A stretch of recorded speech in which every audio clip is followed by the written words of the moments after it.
Hello everyone, welcome to our channel Rahas tutorial.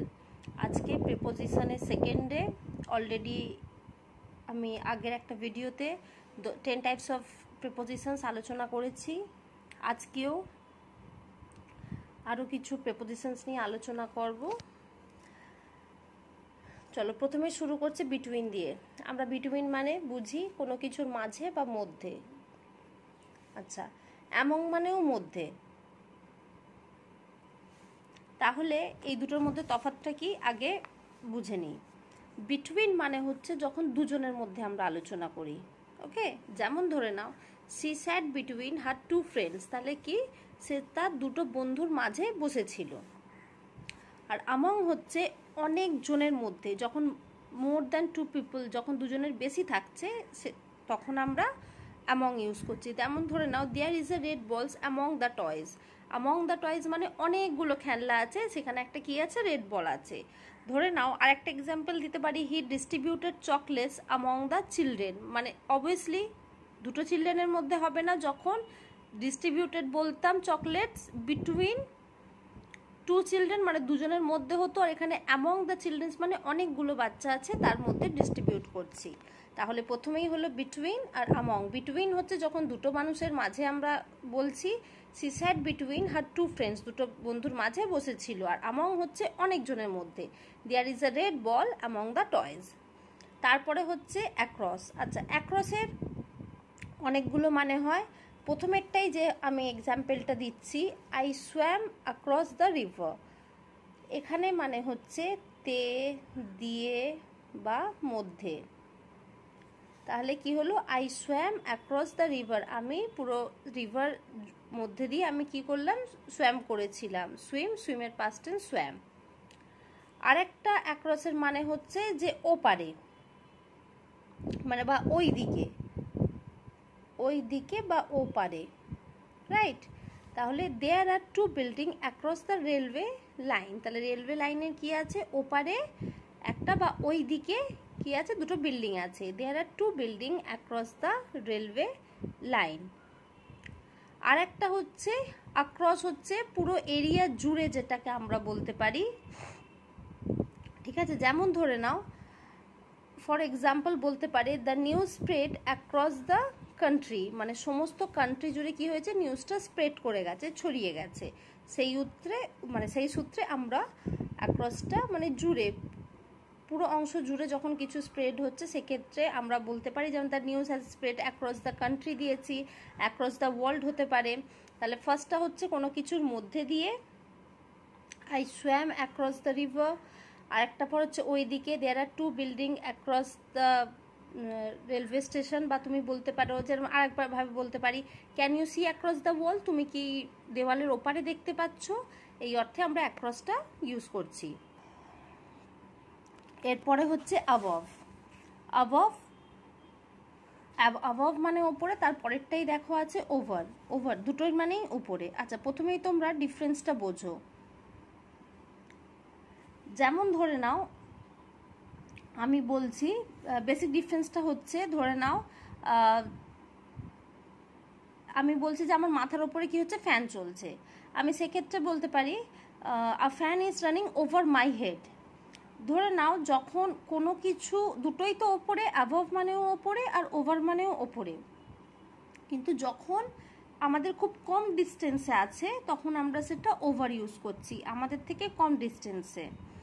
আর যখন কিছুটা বেশি ডিস্টেন্সে আছে তখন সেক্ষেত্রে আমরা অ্যাবভ ইউজ করছি।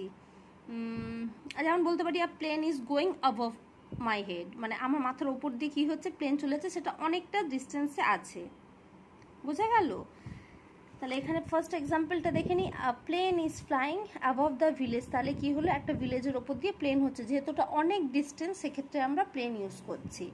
আর ওভার মানে সেটা খুব কম ডিস্টেন্সে, the cat jumped over the fence. Fence মানে বেড়া, এই যে একটা বেড়া তার উপর দিয়ে যে ক্যাটটা যাচ্ছে সেটা খুব কম ডিস্টেন্সের মধ্যে দিয়ে যাচ্ছে, সেই জন্য আমরা এখানে কি ইউজ করলাম, ওভার ইউজ করলাম।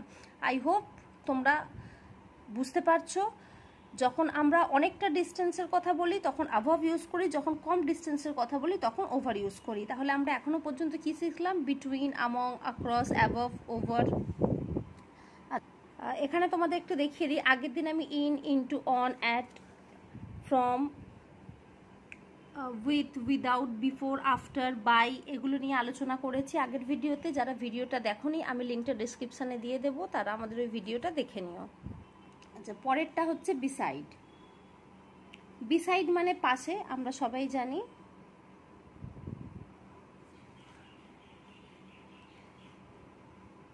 যেমন ধরুন, সি স্যাট বিসাইড হিম, সে কি হয়েছিল, তার পাশে বসেছিল। সি স্যাট বিসাইড হিম, তার পাশে বসেছিল।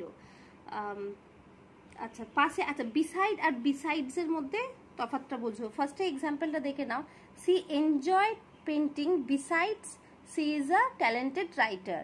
সে কি, সে পেন্টিং করা এনজয় করে, পাশাপাশি। আচ্ছা, বিসাইড হচ্ছে পাশে, আমি এখানে আগে মিনিংটা লিখে দিই। বিসাইড মানে হচ্ছে পাশাপাশি, মানে এছাড়াও যখন আমরা কিছু বলছি, যেমন ধরে নাও সি এনজয়স পেন্টিং, সে পেন্টিং করে কি, এনজয় করে। Besides she is a talented writer, তার পাশাপাশি কি, সে একজন ট্যালেন্টেড রাইটার মানে লেখক। তাহলে যখন আমরা পাশাপাশি মানে ওটা ছাড়াও আরও কিছুর কথা বলছি, তখন আমরা বিসাইডস ইউজ করছি। আই হোপ তোমরা ডিফারেন্সটা ভালোভাবে বুঝতে পারছো। তাহলে সি স্যাট বিসাইড হিম, যখন কারোর পাশে বসার বা পাশের কিছু, যেমন আর যখন পাশাপাশি, যখন কোনো কিছু ছাড়াও আমি কোনো কিছু পছন্দ করছি বা ভালো লাগছে। অ্যাপার্ট ফ্রম মানে এটাকে তুমি বলতে পারো apart from, right, apart from. যেমন ধরে নাও, besides this pen I don't have any other pen, এই পেনটা ছাড়া আর আমার কোনো পেন নেই। এটা ছাড়া বা এটা পাশাপাশি বা এটা ছাড়াও আমি বলে দিচ্ছি। তাহলে এই সেন্টেন্সটা তোমরা এইভাবেও বলতে পারো, সি এনজয়স পেন্টিং, সে পেন্টিং পছন্দ করে, এটা ছাড়াও she is a talented writer. যেমন বলতে পারি, she is a good singer besides she is a good dancer also, সে একজন কি গান গায়, তার সঙ্গে ভালো, তাছাড়াও সে ভালো একজন ডান্সার। তো সেই ক্ষেত্রে আমরা ওটা ইউজ করতে পারি। এবারে হচ্ছে দেখো বিহাইন্ড। বিহাইন্ড মানে পিছনে, মানে কোনো কিছুর পিছনে যখন আমরা ইউজ করি তখন সেটা হচ্ছে বিহাইন্ড। আচ্ছা, আগের ভিডিও বা এই ভিডিওতে যে প্রেপোজিশনস নিয়ে আলোচনা করছি, খুব বেসিক প্রেপোজিশনস, এখানে প্রায় অলমোস্ট আমরা 20টা প্রেপোজিশন কভার করেছি, যেটা রেগুলার তোমাদের স্কুলের ক্ষেত্রে যারা এক্সাম দিচ্ছ খুব হেল্পফুল হবে। এরপরে আমি একটা অ্যাডভান্স ক্লাস নিয়ে আসবো প্রেপোজিশনে। আমাকে কমেন্ট করে জানিও তোমাদের আমার ভিডিওটা কেমন লাগছে। পিছনে ধরে নাও, the car is park behind the building, তাহলে কারটা কোথায় পার্ক করা আছে, আমার বিল্ডিংয়ের পিছনে। আর একটা এক্সাম্পল দিতে পারি, ধরে নাও এখানে আমি একটা বিসাইড আর তোমার বিহাইন্ডে দিচ্ছি। বিহাইন্ড কি, there is a temple beside my house, তাই তো। তাহলে সেটাই আমি বলতে পারি, there is a temple behind my house. একটা এক্সাম্পলে কি বললাম, যে আমার বাড়ির পাশে একটা টেম্পল আছে, আর একটা কি বলছি, আমার বাড়ির পিছনে একটা টেম্পল আছে। আচ্ছা, আমি প্রতিবারে তোমাদের যেটা বলি, আজকেও আমি একই কথা বলবো, যে এই যে ধরে নাও between, she sat between her two friends, ঠিক আছে। সিমিলারলি আরেকটা এক্সাম্পল হতে পারে, there is competition between Sam and John. এইভাবে তোমরা প্রত্যেকটা প্রেপোজিশনস নেবে, 2-3টে করে সেন্টেন্স বলার চেষ্টা করবে। এইভাবে বললে তোমাদের স্পোকেন ইংলিশে অনেকটা হেল্পফুল হবে। এরপরে হচ্ছে ডিউরিং। এখানে দেখো ডিউরিং আর হোয়াইল অনেকটাই শুনতে একই রকম লাগে, কিন্তু সেখানে কিছু ডিফারেন্স আছে। ডিউরিং মানে কোনো কিছু চলাকালীন সময়ের কথা আমরা বলি, হোয়াইলও তাই, বা যখন বা কোনো কিছু চলাকালীন সময়। যেমন প্রথমেই আমরা ডিউরিংটা দেখে নিই। সাম people were talking during the movie, কিছু মানুষ কি হয়েছে, তোমার মুভি চলাকালীন তারা কথা বলছিল। আচ্ছা, ডিউরিংটা বেসিক্যালি টাইম সিচুয়েশনে ইউজ হয়, টাইম সিচুয়েশনে ইউজ হয়, টাইম সিচুয়েশনে ইউজ হয়। কখন কথা বলছিল, মুভি চলাকালীন সময়। আর ওয়াইলটাও একই। I met Sam while learning Spanish, আমি স্যামের সঙ্গে মিট করেছিলাম কখন, যখন আমি কি স্প্যানিশ শিখছিলাম। আচ্ছা, এখানে ডিউরিংটা হচ্ছে তোমার